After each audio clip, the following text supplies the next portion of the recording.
messieurs, bonsoir. Merci d'avoir choisi RTI 1 à la une de ce 20h. Adzopé aura bientôt son centre de service civique. Il ouvrira ses portes dans un délai de 7 mois. Le Premier ministre Patrick Kachi vient de poser la première pierre. Ce centre fait partie des 14 centres de service civique qui seront construits en 18 mois dans plusieurs villes, dont Bouaké, Daloa et Korogo. La ministre d'État Kandia Camara poursuit sa mission aux États-Unis, à Houston et à New York. Elle a multiplié les séances de travail.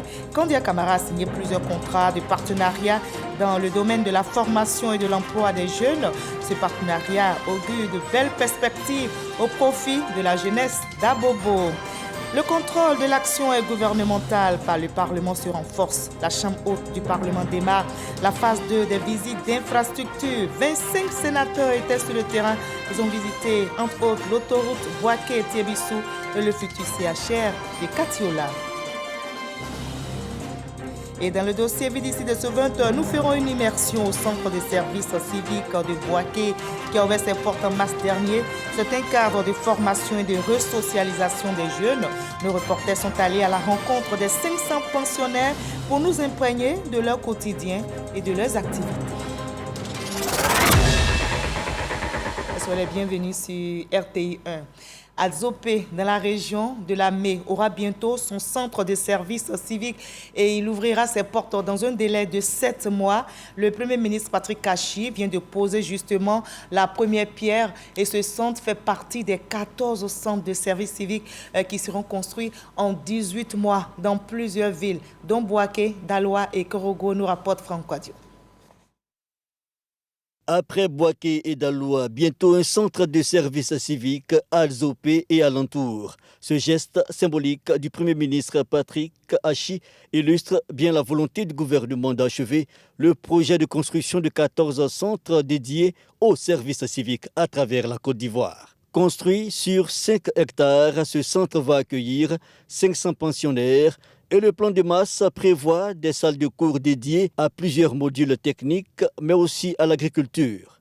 Le centre de service civique est chez nous, c'est vraiment une joie pour nous. Le besoin existe. Ça permettra à cette jeunesse de pouvoir se former dans ce domaine, dans un domaine bien agricole, l'entrepreneuriat agricole, tout ce qui est la formation agro-pastorale. Et ces jeunes auront des acquis, des compétences, en plus des connaissances, tout ce qui est discipline, civisme. Population et élus locaux en phase avec la vision du président Alassane Ouattara en faveur de la jeunesse. Le ministre à charge du service civique rappelle le contexte de cette action de l'État. Pour la seule année 2023, ce sont 361 milliards de francs CFA qui seront investis pour impacter autour donc, de 700 000 jeunes, avec 99 milliards investis donc, dans les infrastructures. Nous avons un objectif de 14 centres de services civiques à construire sur l'ensemble du territoire national les 18 prochains mois. Notre objectif est 100% d'insertion professionnelle pour tous les jeunes qui fréquenteront les centres de services civiques. Faire en sorte que toutes les cohortes de jeunes puissent, à l'issue donc des 6 à 9 mois de formation, avoir un emploi. Cheville ouvrière du PJGouv dédié à la jeunesse, le Premier ministre Patrick Kachi relève l'intérêt d'un tel plateau ouvert au service civique. Cette cérémonie de pose de première pierre n'est pas une cérémonie comme les autres. Elle a pour objet de faire en sorte que dans notre pays, personne ne soit laissé en marge du développement. C'est d'apprendre que dans la vie, on ne peut pas avancer uniquement parce qu'on a des connaissances dans la tête. Mais que dans la vie, pour avancer et réussir, il faut également avoir un certain nombre de valeurs qu'on doit cultiver. On va vous apprendre ici l'engagement et le patriotisme. L'engagement, c'est d'apprendre à faire des choses où on est entier. On ne le fait pas à moitié. Après la ville d'Adzopé, Korogo, dans le nord du pays, va accueillir le prochain centre de service civique. Celui d'Adzopé sera livré dans 7 mois. Et Boaké a déjà lu son centre de service civique. Eh bien, dans le dossier vide ici de ce 20h, je vous invite à faire une immersion dans ce centre qui a ouvert ses portes depuis mars dernier.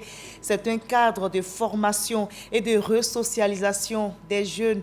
Le gouvernement ivoirien offre ainsi une seconde chance à la jeunesse de la région de Gbeke en quête d'insertion socio-professionnelle. Notre reporter Kader Sogodogo nous conduit dans ce centre à la rencontre des 500 passionnaires. Ce sont des jeunes et ils nous imprègnent de leur quotidien, de leurs activités.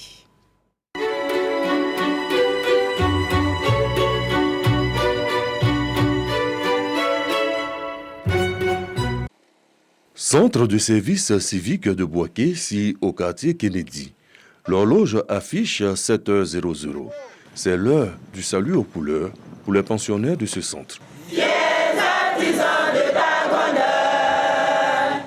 Le centre de service civique a été ouvert officiellement le 24 mars 2023 par le Premier ministre Patrick Achi, chef du gouvernement. C'est vraiment le premier centre de grande capacité que le gouvernement a mis à la disposition des jeunes pour pouvoir leur permettre de se resocialiser, mais également leur permettre de faciliter leur insertion socio-professionnelle. Je suis allée à l'école jusqu'en classe de terminale, mais j'ai perdu mes parents très tôt, donc je n'ai pas eu de soutien, c'est pour cela que je suis là. Ici, c'est une autre chance pour moi. Des jeunes heureux d'être là. Je me sens bien dans la formation. Je suis content d'être là. Dès leur arrivée, la fouille est un passage obligatoire. Nous retirons les portables, l'argent et puis ce qui n'est pas trop nécessaire.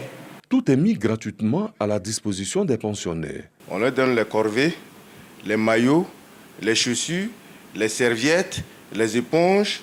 Kit en main, destination l'infirmerie. On essaie de vérifier s'ils peuvent vraiment être aptes à faire la formation. De l'infirmerie au dortoir, vite fait, le drapeau attend. Chaussures, tenue de sport, le volet militaire suit. Nous, militaires de tout rang, gendarmes, marins, armées de l'air, armées de terre, ici présents, nous avons pour mission principale d'enlever la mentalité civile et inculquer le civisme en eux. Les pensionnaires découvrent certaines réalités. La loi, la discipline, il faut s'y faire.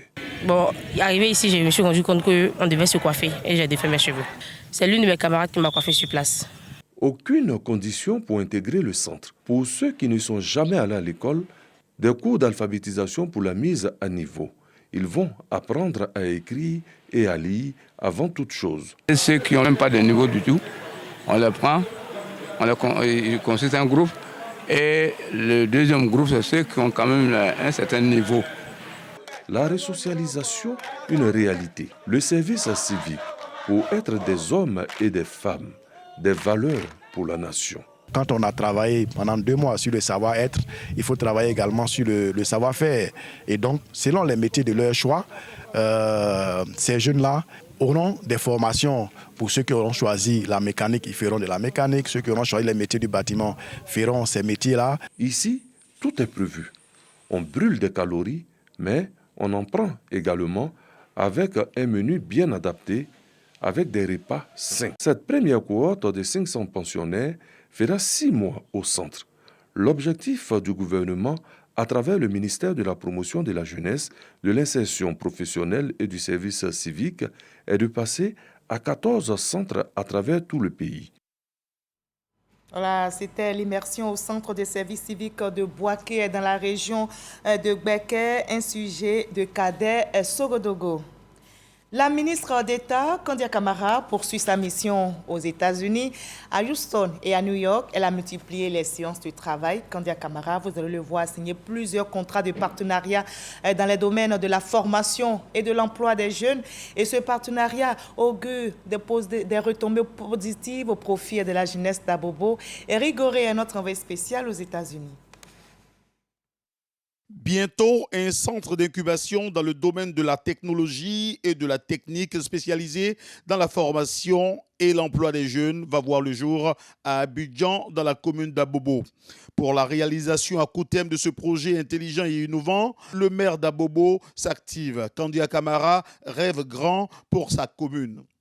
La signature de ce partenariat est le début du processus et les partenaires techniques et financiers s'engagent à réaliser pour Abobo ce projet ambitieux. Je pense que c'est une opportunité très, très intéressante pour ouvrir les opportunités pour les jeunes, pour le pays. Il y a tellement de personnes talentueuses et d'opportunités qui existent.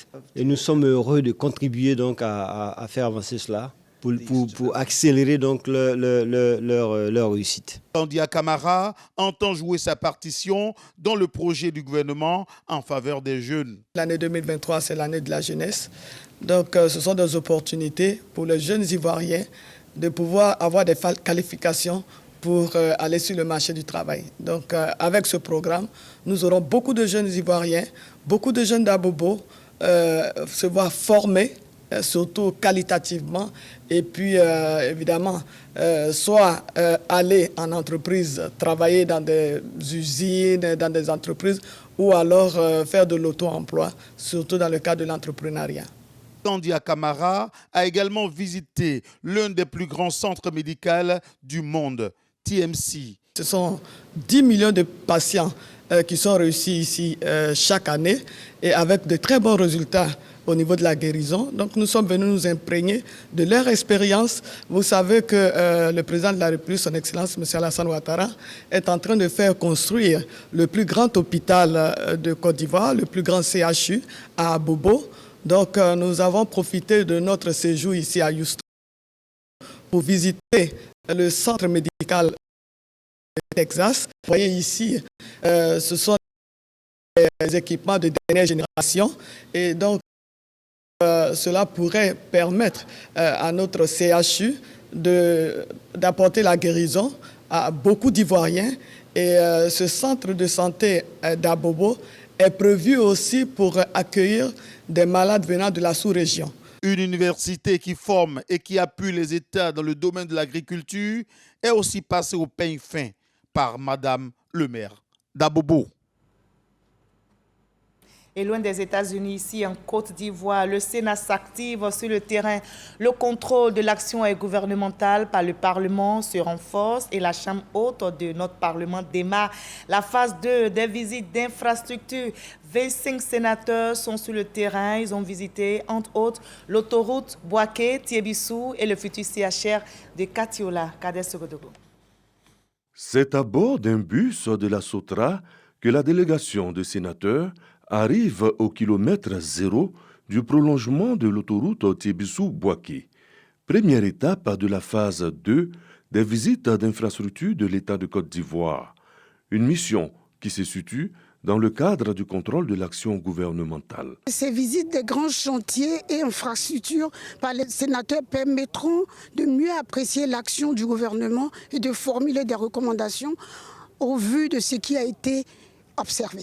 Pour cette visite, la Géroute, le Bénet, l'entreprise en charge des travaux, tous sont mobilisés pour répondre aux questions des sénateurs.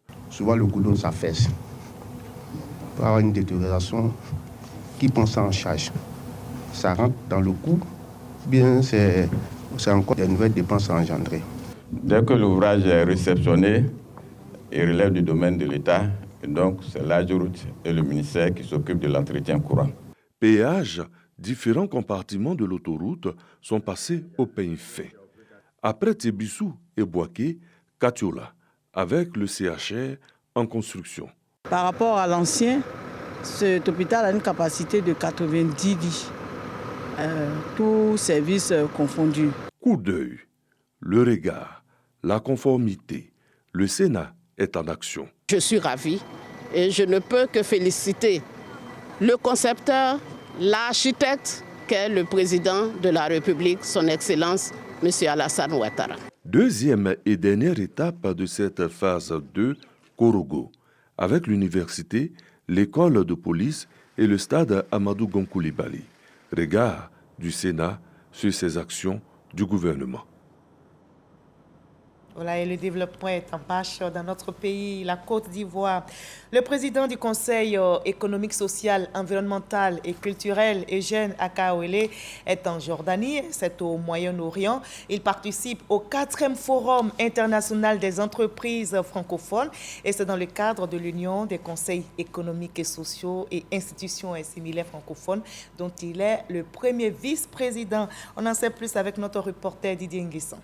La Jordanie, pays arabe du Moyen-Orient, a été choisie pour ce 4e Forum international des entreprises francophones parce qu'elle est francophile. Les activités ont été meublées essentiellement par des panels de haut niveau sur plusieurs thèmes, entre autres l'agriculture, l'éducation, le financement des entreprises, l'économie sociale et solidaire, l'eau, l'énergie et les technologies vertes. C'est justement sur ce thème qu'est intervenu le docteur Eugène Akaouele, premier vice-président de l'Union des conseils économiques, sociaux et institutions similaires francophones. La Côte d'Ivoire dispose aujourd'hui d'un cadre attractif extrêmement important pour les investissements privés qui favorise donc la compétitivité du secteur privé. Car avec le nouveau code des investissements, il date de 2018, la Côte d'Ivoire, ce code d'investissement permet de favoriser et de promouvoir les investissements productifs. Et même que l'investissement vert et socialement responsable permet également d'encourager la création et le développement des activités orientées, la création d'emplois durables et décents et la production de biens compétitifs. De même que la promotion de la technologie et la recherche et l'innovation. Outre les panels, il y a également eu des réunions bilatérales en présence des conseillers économiques et sociaux membres de l'UCESIF. Autre activité du président du CESEC à Amman, il a eu en compagnie de l'ambassadeur de la Côte d'Ivoire au Liban et en Jordanie, Christophe Kouakou, rencontré le consul de la Côte d'Ivoire en Jordanie, Farouk Yacoub. Les échanges ont porté sur les relations entre la Côte d'Ivoire et la Jordanie. Le président du CESEC a aussi eu une séance de travail avec le président du Conseil économique et social de la Jordanie, Dr Moussa Chteiwi. Les deux présidents ont décidé d'établir les relations entre les deux institutions. À ce titre, le président du CESEC a invité son homologue jordanien à se rendre en Côte d'Ivoire les semaines à venir. Et la Côte d'Ivoire n'oublie pas ces soldats ivoiriens tombés au combat au Mali, précisément en janvier 2021, au sud de Tombouctou. Au nombre de 4, ils font partie des premiers casques bleus ivoiriens déployés sur le territoire malien dans le cadre de la MINUSMA. Et 3 autres soldats ivoiriens de cette mission portent encore les séquelles de cette attaque. Et bien après l'État ivoirien, l'ONU apporte son soutien financier à hauteur de plus de 96 millions de francs CFA aux familles des militaires. Walter Madou Ouattara pour les détails. Salle de conférence de l'état-major général des armées. Des ayants droit de 2 familles remplissant les conditions sur 4 des casques bleus morts au combat au sud de Tombouctou reçoivent des chèques des mains du général de corps d'armée Lassina Doumbia. Chaque famille a un montant de plus de 48 millions de francs CFA. C'est une indemnisation des Nations Unies. Nous remercions d'abord le président de la République, son Excellence, M. Alassane Ouattara, ainsi que les autorités militaires qui ont fait tous ces efforts pour que nous puissions avoir cette indemnité, pour que les enfants puissent avoir peut-être de meilleures éducations. Certes, l'argent ne remplace pas l'humain. On ne s'attendait pas à cette somme.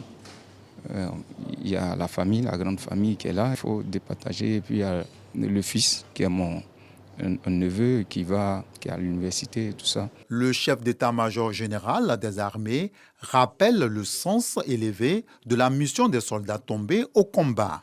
Ils sont morts pour que leur famille, leur nation et leur territoire ne connaissent jamais le terrorisme et ses terribles conséquences. Et pour leur héroïsme, la Côte d'Ivoire leur est à jamais reconnaissante. Quant à vous, ayant droit du sergent-chef Doumbia Yacouba et du caporal Bamba Moustapha, je peux vous assurer que l'état-major général suit avec attention l'évolution de la procédure et soutenu en cela par l'État de Côte d'Ivoire.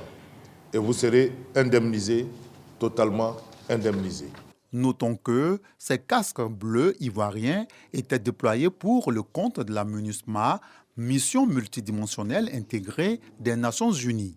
Le mercredi 13 janvier 2021, 4 militaires ivoiriens avaient perdu la vie.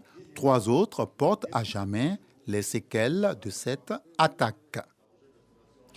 La ville historique de Grand Bassam ne compte qu'un seul commissariat de police pour une population estimée à plus de 120 000 habitants. Prenant donc la pleine mesure de la situation et dans le but de renforcer la quiétude des populations, le ministre de l'Intérieur et de la Sécurité, Vagondo Diomandé, a décidé de doter la ville classée au patrimoine mondial de l'UNESCO d'un second commissariat. Et c'est un bâtiment R+1 qui sera construit sur plus de 2000 m². On retrouve notre reporter Walter Amadou Ouattara.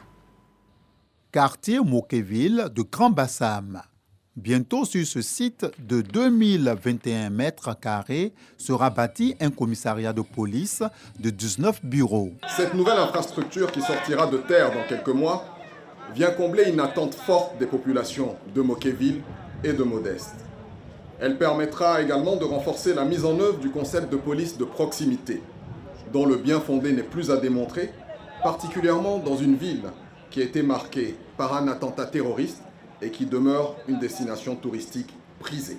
Monsieur le ministre, je ne puis manquer l'opportunité de votre présence à Grand Bassam pour porter à votre connaissance une doléance dont m'ont chargé les populations, à savoir la mise à disposition d'un second véhicule au commissariat de police de Grand Bassam. Doléance du premier magistrat de la ville classée au patrimoine mondial de l'UNESCO trouve écho favorable auprès du ministre de l'Intérieur et de la Sécurité. Monsieur le maire, invitez donc le responsable du commissariat à venir demain à Abidjan récupérer un deuxième véhicule. Madame le préfet a la chance d'être assise à côté de moi. Elle m'a dit, monsieur le ministre, mon secrétaire général n'a pas de véhicule. Lui aussi, demain matin, qu'il vienne chercher un véhicule. Cette cérémonie de pose de première pierre du second commissariat de police de l'histoire de Grand Bassam permet au général Vagondo Diomandé de revenir sur la volonté du président de la République, Alassane Ouattara, qui souhaite davantage de quiétude pour les populations. L'attractivité économique et diplomatique dont jouit aujourd'hui notre pays mérite d'être soutenu par une sécurité idoine. Et comme il a très tôt pris conscience de cette réalité, le président de la République, son Excellence M. Alassane Ouattara, a initié et fait adopter plusieurs réformes normatives, dont la loi de programmation de sécurité intérieure, qui a notamment planifié la construction et la réhabilitation de plusieurs infrastructures sécuritaires. C'est dans ce cadre que nous sommes ici, cet après-midi. Le futur commissariat de Grand Bassam va coûter globalement 335 millions de francs CFA. Il est entièrement financé par le ministère de l'Intérieur et de la Sécurité. Voilà, et dans ce contexte de sécurisation, la Côte d'Ivoire, notre pays, abrite le sommet de l'élevage et le Brésil, invité spécial à ce sommet, veut partager son expérience, ses connaissances et son savoir-faire avec la Côte d'Ivoire. Notre pays veut bien sûr développer le secteur de l'élevage pour renforcer la sécurité alimentaire et offrir plus d'emplois aux jeunes, nous dit Dangui Dangui. La deuxième édition du sommet de l'élevage d'Abidjan s'est ouverte ce 19 mai en même temps que le débat sur le potentiel économique de l'élevage en Côte d'Ivoire. Nous avons besoin d'assurer la sécurité alimentaire et nous devons garantir à tous une alimentation saine, sûre et durable.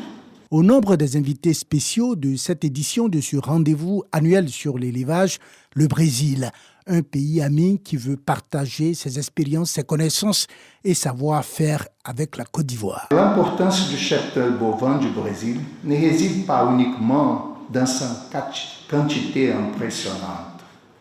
La productivité du bétail brésilien est aussi remarquable et est intrinsèquement liée à l'évolution des recherches scientifiques, à l'amélioration génétique du troupeau, au contrôle de la qualité sur toute la chaîne de production. Des réalisations que la Côte d'Ivoire veut s'en inspirer pour atteindre ses objectifs de création d'emplois et de souveraineté alimentaire. Il est important de rappeler que les productions nationales en viande et abats et celles halieutiques ne couvrent que respectivement 44,6% et 13% des besoins nationaux.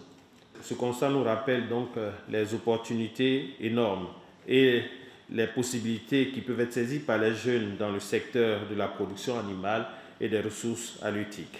Le sommet de l'élevage d'Abidjan, c'est du 19 au 21 mai prochain au Palais de la Culture de Treichville et sur le thème jeunesse, emploi et sécurité alimentaire.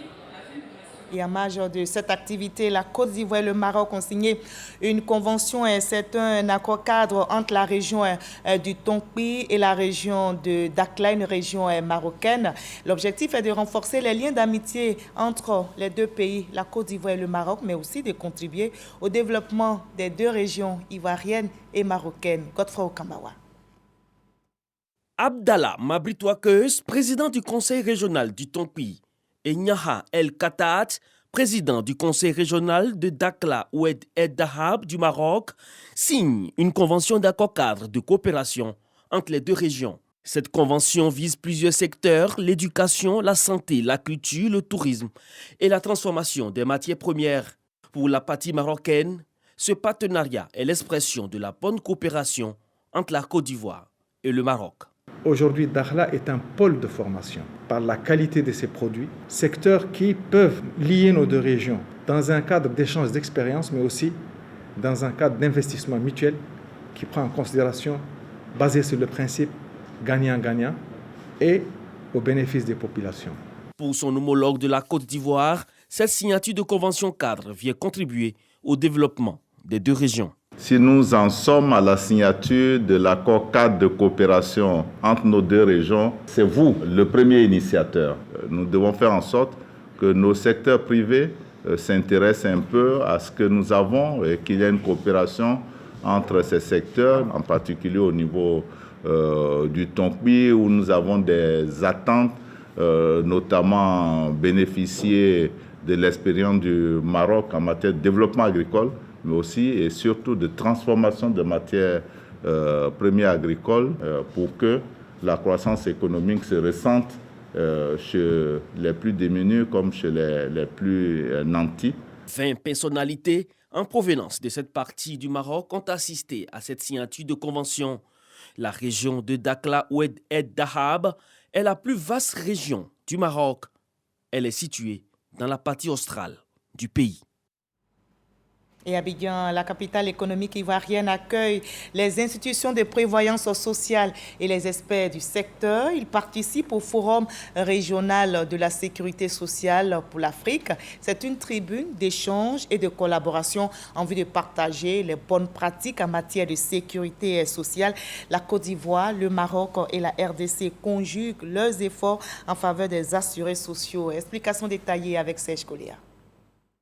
Le Forum régional de la sécurité sociale pour l'Afrique offre à la Côte d'Ivoire et au Royaume chérifien l'opportunité de renforcer leur collaboration. Partenaires depuis 2014, la Caisse marocaine de retraite et la Caisse générale de retraite des agents de l'État s'ouvrent de nouvelles perspectives. C'était l'occasion de faire le point sur l'exécution de l'accord bilatéral entre nos deux institutions et de se projeter sur l'avenir par rapport à la signature d'un nouvel accord de coopération et par rapport également à un plan d'action qui va permettre d'identifier un certain nombre d'actions communes entre nos deux institutions. Pour le directeur général de la SEGRAE, la Côte d'Ivoire est aujourd'hui un modèle de sécurité sociale. Ce succès est dû à la très haute vision éclairée et avant-gardiste de son Excellence Alassane Ouattara, président de la République de Côte d'Ivoire,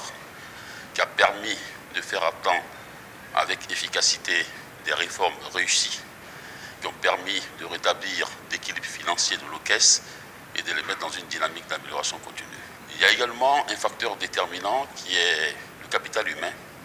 Nous sommes l'un des pays de la sous-région qui a aujourd'hui une école de sécurité sociale, qui a formé bon nombre de cadres de sécurité sociale en Afrique. Le Forum régional de la sécurité sociale, véritable cadre d'échange et de coopération, se tient du 17 au 19 mai à Abidjan. Voilà, et on célèbre l'excellence à Divo dans la région du Logibwa. Et ce sont plus d'une vingtaine d'élèves du cycle secondaire et primaire qui ont été primés dans la localité. Le député maire, le ministre Amédée Kofi Kwaku était présent et il a appelé à plus de travail et surtout à la cohésion, à la paix au niveau de la région du Logibwa. Jamagagi pour le reportage. La ville de Divo, cette matinée, 3 établissements de la circonscription sont au cœur de cet événement, présidé par le député maire Amédée Kofi Kwaku. Ce sont les meilleurs élèves du groupe scolaire Abobla qui donnent le coup d'envoi du marathon du mérite. Le prestigieux prix Amédée Kofi Kwaku et le prix de la Miss Cartésienne 2023 sont attribués ensuite au major de lycée moderne 3 de Divo. Pour clore cette journée mémorable, le 60aire du groupe scolaire Konankro est célébré. Monsieur le ministre, vous donnez la chance à un maximum d'enfants d'avoir accès à une éducation de qualité. Vous leur donnez la chance d'être eux aussi de futurs cadres qui participeront au développement du pays. La journée d'excellence et du mérite à Divo fut l'occasion d'inaugurer un nouveau bâtiment de 6 classes, dont du député maire. Dans la commune de Divo, la moyenne d'élèves par classe tourne autour de 60. On était à 50, on tourne autour de 60. Il y a des classes même où il y a un peu moins de 50 élèves. Nous allons continuer donc à appuyer l'école, comme nous le faisons depuis 2013, pour que nos enfants travaillent dans d'excellentes conditions. Cette initiative s'inscrit dans le cadre des missions du conseil municipal et de la création des opportunités pour la jeunesse du Logibwa. Voilà, et la Côte d'Ivoire, notre pays, se prépare à organiser les élections municipales et régionales. Le ministre Bruno Nabagné-Koné, qui conduit la délégation du RHDP dans la Nawa, a présenté officiellement aujourd'hui même les 7 candidats à ce scrutin, donc les élections régionales et municipales à venir. Et le chef de délégation a appelé tous les militants à des élections apaisées, nous rapporte Sam Konan sur place. Ils sont 7 candidats prêts pour défendre les couleurs du RHDP dans la région de la Nawa. Alain Richard Donwayi pour les régionales. Au niveau des municipales à Mayo, à Soubré, Granzatri, Meyagi, Bio et Gueyo, ce sont respectivement Lo Baflan Donwayi, Lassine Traoré, Naouno Yaba, Senghor Yepi, Yara Richard et Zékré Jean-Baptiste qui ont été désignés. Une fois que ces choix sont faits par le président de notre parti, nous devons de les respecter, quels que soient nos états d'âme, et de faire en sorte de nous ranger derrière les candidats qui ont été choisis. C'est ce qui nous a été rappelé par notre parti, parce qu'il faut que la discipline règne et que nous puissions donc défendre les couleurs de notre parti, mais aussi, surtout, défendre. Ce sont des élections locales. Nous parlons également de développement et nous pensons que notre parti est le plus apte à porter le développement dans nos régions et à porter la paix et la prospérité à nos populations. Tous ces candidats du Rassemblement des Oufouettis pour la démocratie et la paix ont été présentés officiellement aux responsables locaux du parti par le chef des délégations Bruno Nabagné-Koné. Nous avons également demandé aux candidats de faire preuve d'ouverture, de faire preuve de rassemblement à la demande du parti, à la demande de son président. Donc nous repartons confiants parce que nous avons vu des populations rassemblées, des populations engagées, des populations motivées, des populations décidées à permettre à ce que la vision du chef de l'État, le président Alassane Ouattara, se poursuive. Des militants se réjouissent de ces choix. Voilà, et on prône la cohésion sociale à Bokanda. La commune a été choisie comme ville de paix par une ONG et le ministre de la Réconciliation et de la Cohésion nationale, Kouadio Konan-Bertin, encourage cette initiative. Il a même lancé un appel à toutes les populations afin d'œuvrer à la paix et à la cohésion sociale, gage du développement. Chaltatou. Bokanda, c'est dans la région d'Unzi. Cette commune a eu bonne presse auprès des organisations non gouvernementales œuvrant pour la paix et le vivre ensemble. Toutes les communautés y vivant ont eu à afficher en effet l'attitude d'un peuple pacifique lors de la récente crise post-électorale de 2020. Cette valeur a permis à l'ONG HWPL de nommer Bokanda comme ville de la paix. Nous avons vu que la ville de Bokanda est une ville où les chefs coutumiers, les chefs traditionnels sont très respectés. Et cette culture du respect de l'aîné est quelque chose que nous trouvons important au sein d'HWPL et nous souhaiterions le mettre en valeur. La signature de partenariat entre les responsables de l'ONG et les autorités municipales de Bokanda a été faite en présence du ministre de la Réconciliation et de la Cohésion nationale. Kwadio Konabertin appelle toutes les populations ivoiriennes à la culture de la paix, gage du développement. Un vent nouveau souffle sur notre pays, un vent de paix, un vent de développement. Faisons en sorte que ce vent continue de souffler sur l'ensemble du territoire. Depuis Bokanda, je lance cet appel pressant à l'ensemble des Ivoiriens. Déjà à Bokanda, des programmes éducatifs mis en place pour promouvoir la compréhension interculturelle, la tolérance et la coopération entre communautés. Voilà, on prend aussi la paix et la cohésion à Sakassou. Les cadres étaient justement en réunion ici à Abidjan, dans la commune de Yopougon. On en sait plus avec nos reporters Logoretti et Marie-Chantal Akandan. Sakassou, le développement de la ville devient une préoccupation majeure pour ces cadres.